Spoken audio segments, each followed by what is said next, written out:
and I think I've earned a lot of your trust over the last couple years.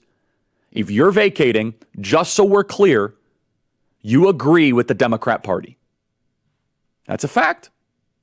Now you might say, but they want it for different reasons. That's a very fair argument. That's very fair.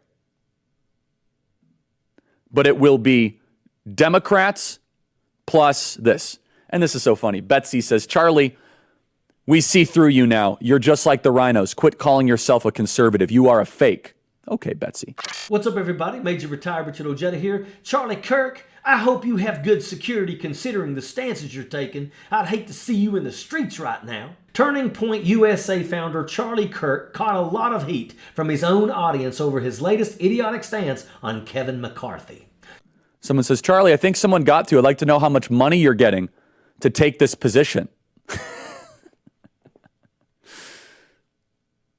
Right. Zero. How about this? I care about the country. This is a bad sign. It's a bad sign, guys.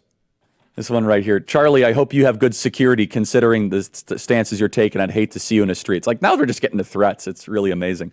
Kevin McCarthy was removed as Speaker of the House on Tuesday. Republicans were angry over his role in the stopgap measure spending bill to avoid a government shutdown over the weekend.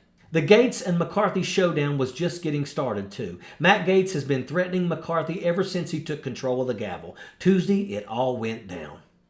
Someone says here, who cares what come next, Charlie? Stop with your questions.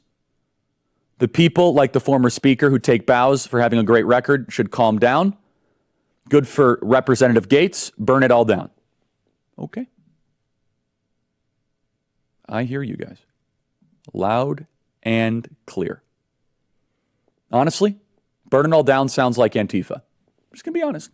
McCarthy had to make some backroom deals with the extremists in his party, and his backing of the spending bill was seen as betrayal by MAGA loyalists in Congress.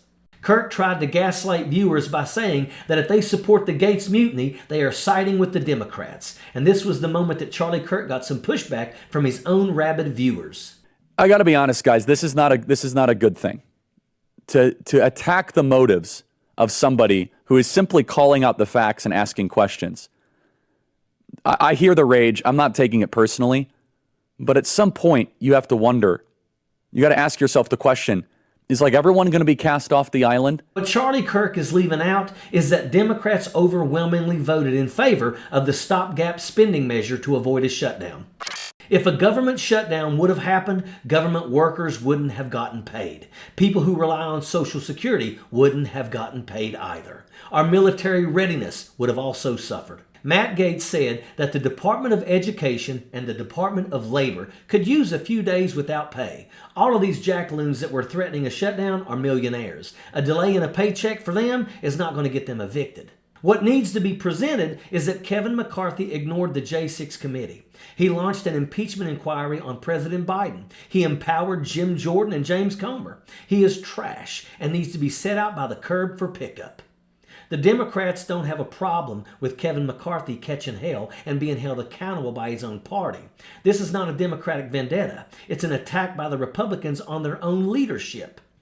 Charlie Kirk's audience wanted blood, and they were sick and tired of his spineless excuses not to give it to him.